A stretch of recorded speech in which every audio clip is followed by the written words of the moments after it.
So we'll get into this in just a minute on one of the later slides. But one of the things that's not included in the costs that you've seen around the room are the operating costs associated with the buildings. However, we did feel it was appropriate and important to give you an update on the budget bill at the state level because that does have a significant impact on our operating revenue. So since the last meeting, at the last meeting I gave an update, we had the governor's version of the bill, and that was looking at reducing the state guarantee. So we would be losing, I think it was about $2 million over the course of the 5-year forecast in state revenue. The bill has now progressed through and been voted out of the House, and under the House version, we are actually looking at significant cuts to property tax revenue, which is confusing because property tax is not typically part of the state budget. However, under this proposal, they're looking at our cash balance and would essentially reduce the property tax that is collected if our cash balance exceeds 30% of our operating expenditures in the prior year. So what does all that mean? That means that we would see a decrease in our revenue by $6 million in next fiscal year, and potentially another $2 million the following year. So significant impact, significantly different than what we heard a month ago under the governor's proposal. And obviously it's going to have a big impact on the bigger picture with all of these plans that we're looking at tonight. So just wanted to give you that update. One, because we talked about it last time, but two, we also looked at a timeline. It would significantly impact the timeline that I shared at our last meeting as well.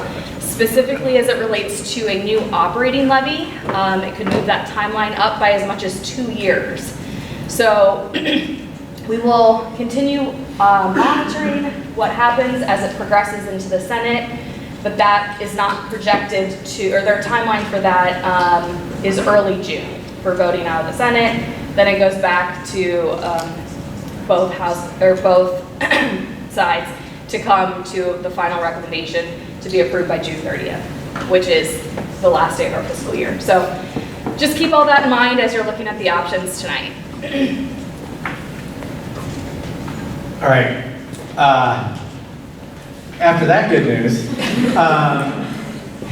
it's horrible because around budget time, that's really Brittany's role, is to share bad news in a positive way, which is it's a skill. It's a skill, but she does a fantastic job at that. She has done a fantastic job of modeling and sharing information with our legislators who are in those budget conversations right now and arming them with the impact of some of their decision making and or plans on Granville specifically, because we are an anomaly. We are not at the 20 mil floor, and I know that you're probably going to be like, what's a 20 mil floor? But the reality is our property taxes don't grow with inflation.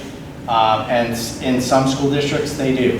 And so we have to continually go back to the voters and use our money wisely and be fiscally responsible. And we've done that very well.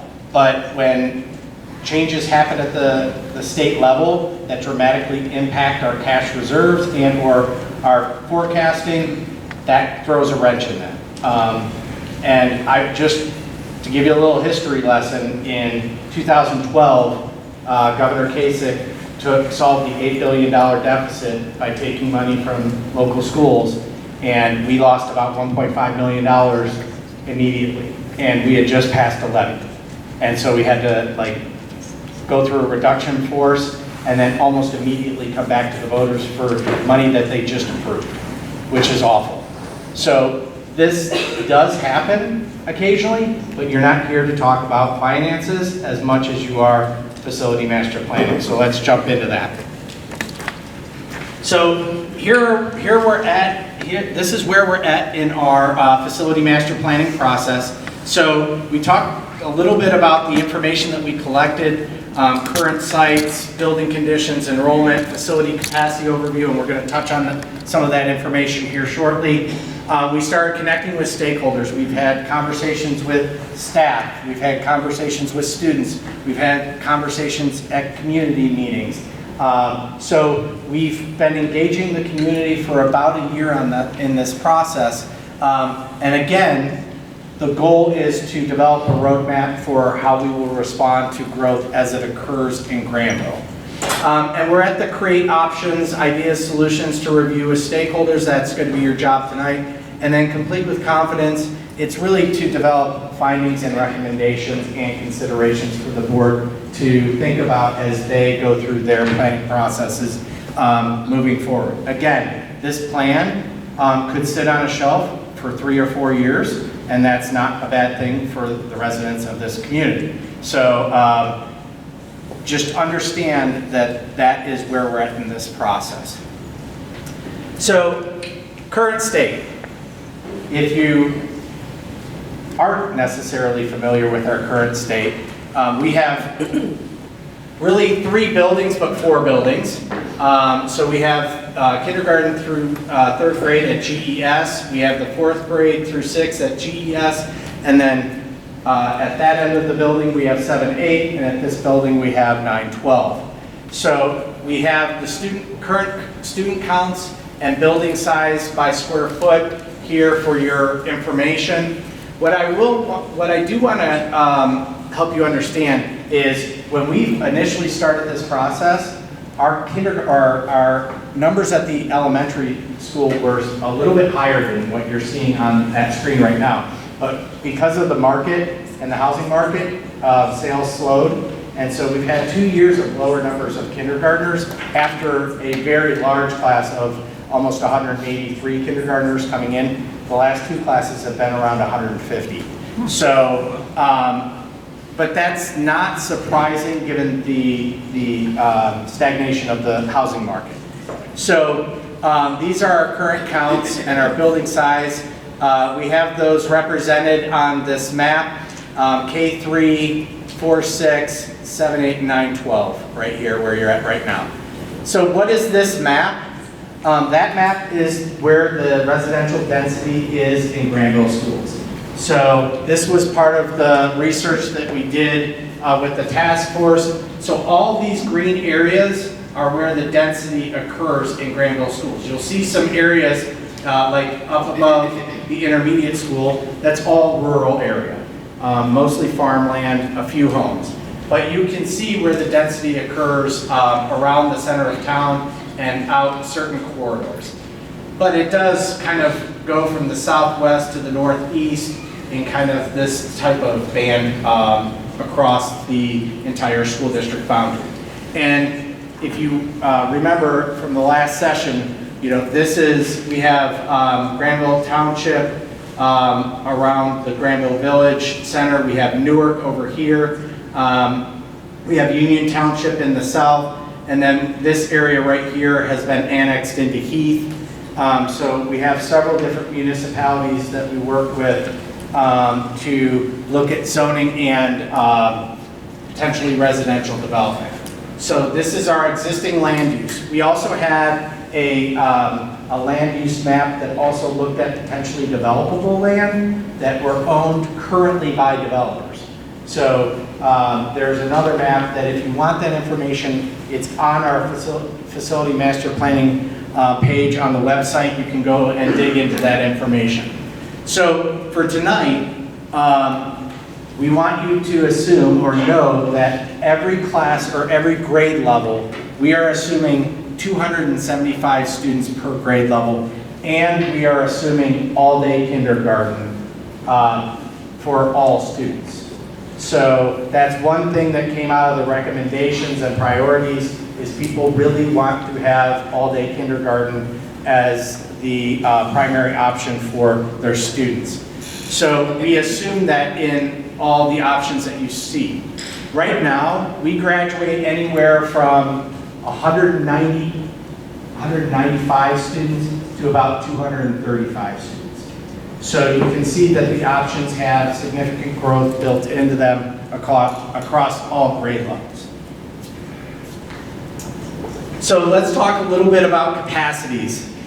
So this was also shared earlier in the process, but I think it's important for people in this room to know now. when we looked at capacities, we did it in 2001. Okay, so the enrollments are a little bit different. So some of these numbers are slightly off.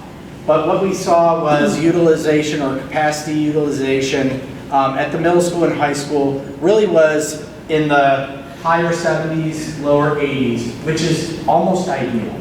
That's kind of where you want it to be, because if you are significantly less, you're just inefficient.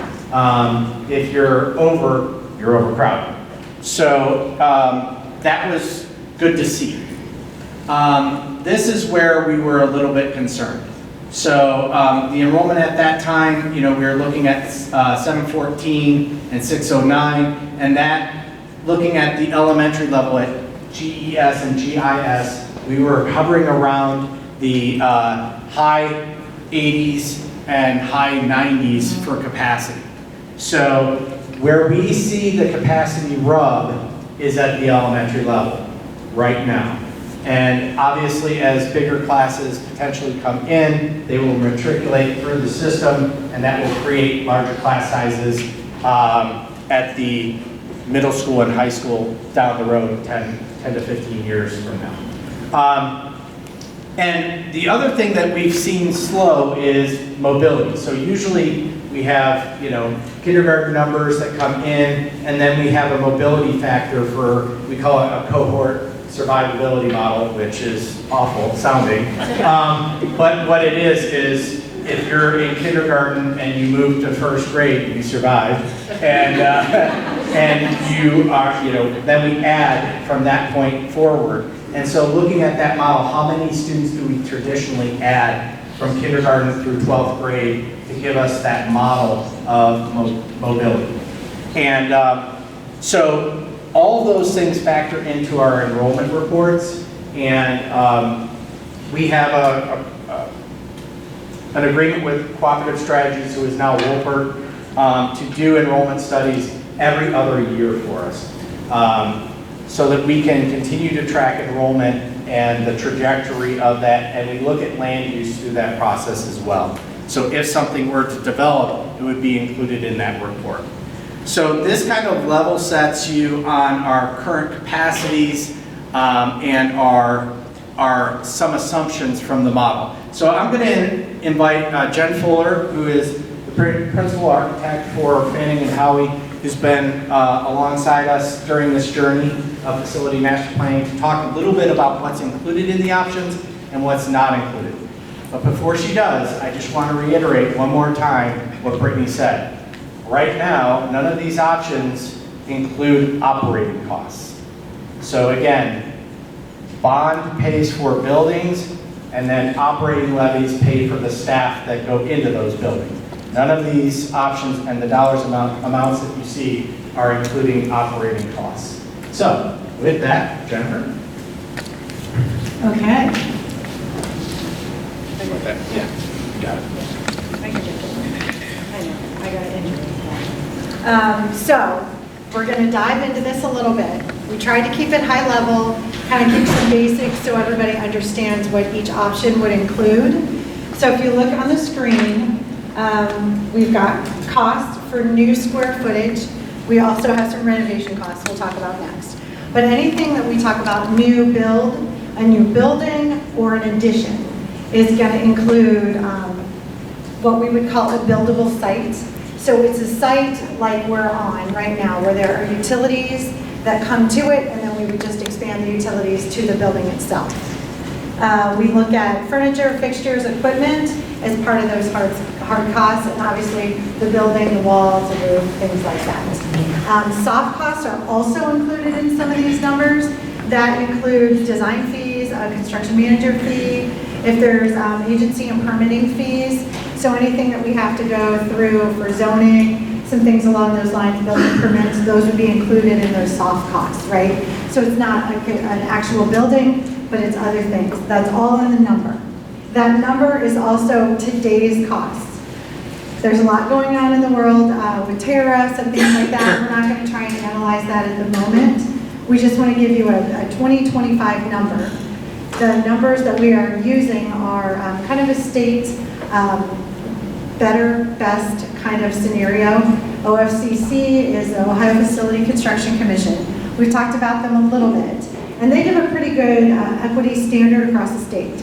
We're going to use those numbers, and we're including a 5% escalation for a 2025 number. So if you were going to build today, this would be the cost of the building. So again, if you're building in 5 years, you know, as Jeff said, we don't know if it's in 2, 5, so we just want to give you ideas of what it looks like now. We'll worry about the other escalation when we get there. And then, just so you know what they don't include, and Brittany and Jeff both said it, it doesn't include operating costs, so staff and other things along those lines. It would not include a land purchase. So some of these scenarios might be on other land, and jump in on this.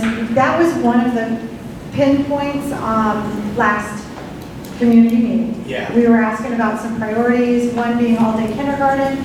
Some of the things that you all brought up to our attention was maybe build something on donated land.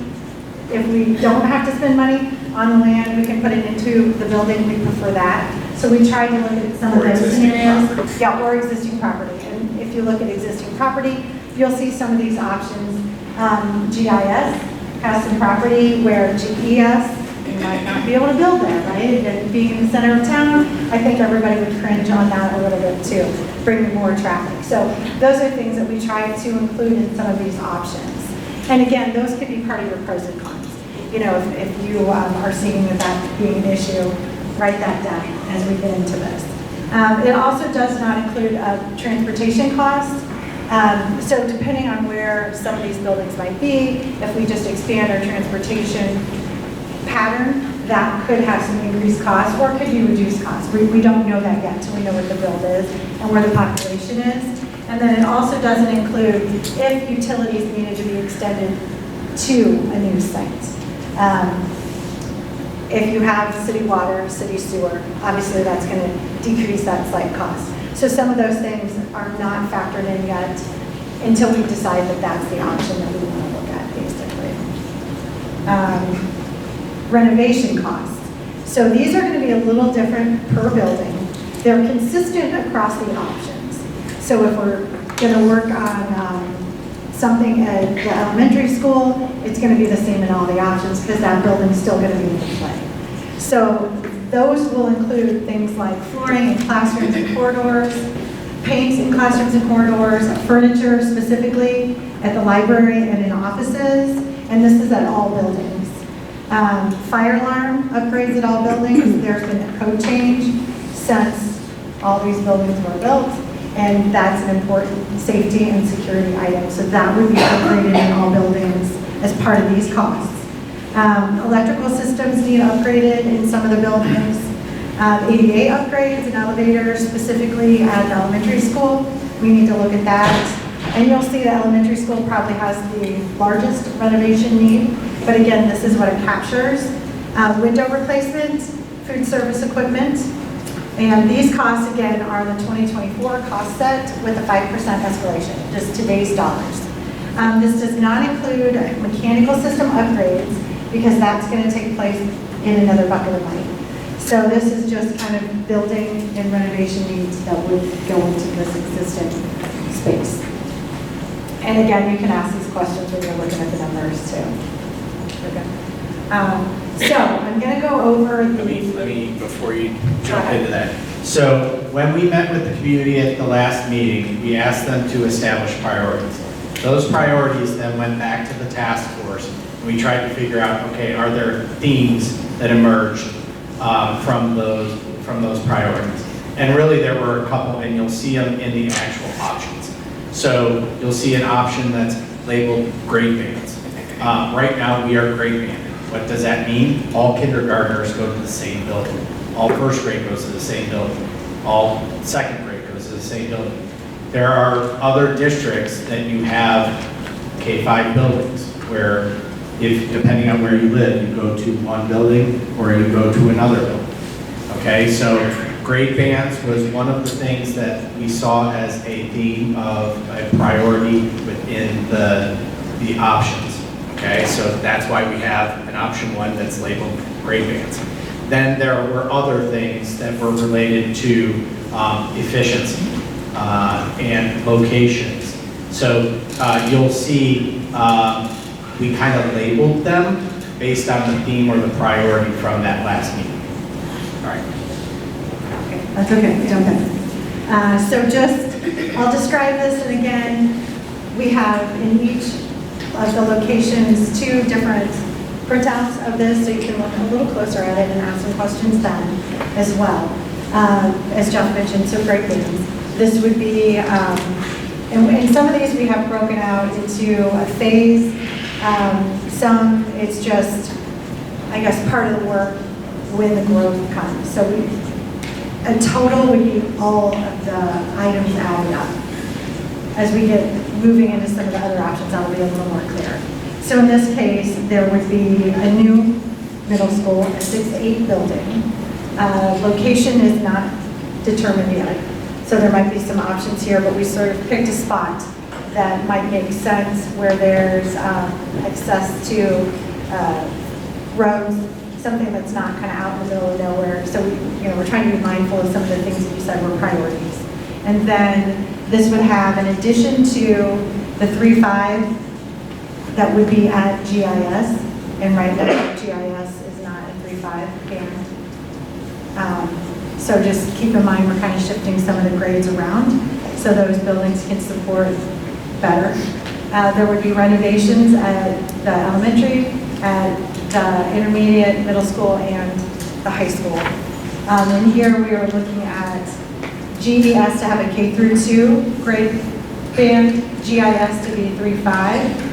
A new middle school would have a 6-8 grade, and then ultimately 9-12 would be the high school. So the high school would take over the school building in this option. Option 2, this is kind of a campus concept, which is again one of the themes that sounded like it had a strong following, we'll call it, where we want to keep all the students in kind of the same area and take an opportunity to expand the GIS site where you own the property. So this, you would have a new 6-8 middle school. And again, when we're looking at your numbers, some of these are a little consistent with each other, right? It makes sense that there might be a K1, 2, 3, or something along those lines. It made sense that there was a 6-8 middle school. There would also be addition to the GIS. That's a smaller building, so if we're going to support a K-5 at that location, we're going to have to add some square footage. And then the other buildings would have those same similar renovations because of the needs today, there'll be needs in the future. And again, if you look at the map, this is just showing where your current facilities are, and this is in line with those properties as they sit. And another major difference is that it's not grade banded. So you see a K-5 building at GES and a K-5 building at GIS. So this is a differentiation from our current state of grade banding to a more K-5 type environment. And we'll talk a little bit about why people put that later. That was a good point. So then here is a third option. We call this long range because this really did have 2 phases that were clear to the group. In phase 1, and maybe the bigger look on this is there are 3 elementary schools in this. And these are K-6. So in the first phase, we would look at building a new K-6, and that would be located to the south on donated property. So this is where that youth expansion is, and the MI home. If it's donated. If donated. Okay, Right. so just FYI, nothing's been signed or penned or anything like that. Just to be clear, Yeah. potential. Don't take anything that I say. Fact. I mean, some of it, but not all of it. So you'll just have to figure out what's what, I guess. Okay, so long range is we're looking at splitting grades up into 3 elementary schools, K-6. And again, same amount of kids, right? So that affects what additions would or wouldn't be needed. So here in phase 1, we would look at a new K-6, and then GES and GIS would become K-6s. Those being listed as existing, those are renovation dollars. And at this point, we don't necessarily need additions on those bills.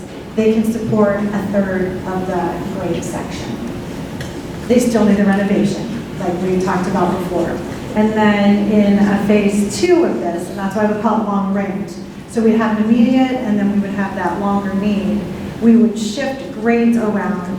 3 elementary schools still being in play. They would be K-5s. And at that point, there's only a grade shift, giving more space in the building to those 6th grade levels. And then there would be a new middle school on the GIS property. So I don't have a graphic of the phase 2. So we're looking at phase 1, and then long-term would be grade shift, and we build the middle school. And so for a little context, the reason why this is existing is the MI potential subdivision, okay? If we're gonna have 540 homes in the southern part of the school district, we're gonna have density that we haven't seen. I mean, just to give you context, Park Trails is 354 homes. So if you're talking 540 homes, from an efficiency standpoint, if you can get donated land, that's why you put a school in that area, to house a lot of the density that is coming from a specific area. So it's similar to concept 2, but it is locating a 3rd elementary in that area which is most dense. So that's why when the priorities were being established and they talked about some of the things that might be happening, this was kind of the model. We just didn't want to name it the MI subdivision plan. We wanted to kind of frame it differently from a long-range planning model. It's got a ring to it, so. Okay, and then 4, option 4, is essentially the same as 3, but the location of that middle school is going to be somewhere else. So Munson Springs came up a lot in the last community meeting. So we wanted to make sure that we responded to that and what that would look like in a location standpoint too, for you to think about. And just so you know, because Herb is in the room, our building manager, wave your hand, Herb. There you go. Thanks. Munson Springs is currently owned by the village, and so that would not be free land, wouldn't be donated. It would be something that we would have to acquire through a purchase. So just FYI, that was acquired through the village. They would obviously want to recoup costs. So that model is also an option that surfaced during the priorities. Okay. I was going to say, I think I. Yep. So, hopefully, we did what I told you at the beginning and started writing some notes down. But I want you to have some time to just think about some of the things that you heard, some of the pros, some of the cons. And when you get up to move around, we're going to ask you to put pros and cons at the different options. So, what we have is option 1 over here, and understand that there's 2 kind of models of it, and 2 sheets, but they're labeled option 1. Back where Mrs. Formont is, raise your hand. That's option 2. So option 1, grade bands. Option 2, campus concept. Option 3, long range, is over here near the class ticket window. And then option 4 is actually around the corner on the glass block, and that's the Munson Springs model. Again, what we're asking for your feedback on tonight is the pros and cons. Articulate challenges that you would see with those models. Think about one of the things that came through the feedback loud and clear was congestion. Everybody wants you to force your kids on buses because buses are always available, and we have a long line at drop-off and pickup. I don't have the ability to force anybody to do anything, but we do provide yellow bus service to every resident. So if you want to use it, please do. So congestion was the thought process, efficiency, cost, all those types of things. Think about the pros and cons as you go And what I'm going to ask is we have at least one or two either administrators and or task force members at each area for people who have questions about that particular option. So task force board or administration, please make sure that you look around and make sure everybody's covered from an option standpoint. But we're asking for your feedback, pros and cons. So what I'd like you to do is just take 2 minutes in silence and just jot yourself some notes that you thought about during the presentation, and then I'm going to give you an opportunity to move on.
This is a planning conversation.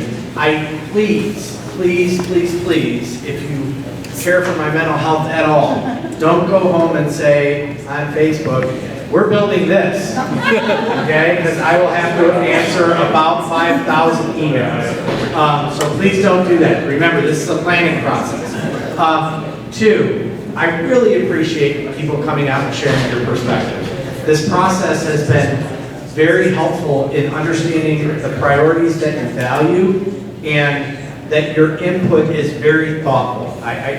You've been very good at just not thinking just about your own circumstance, but thinking about the community as a whole. And that's what I think Granville does really well already. So I think you've done a fantastic job with that.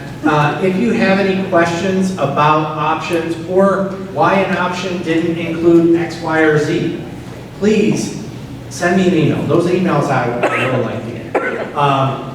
But there are things that I've had conversations with tonight that didn't come out through the prioritization, but it could be a viable option. So make sure that you surface those one way or another as you provided your feedback.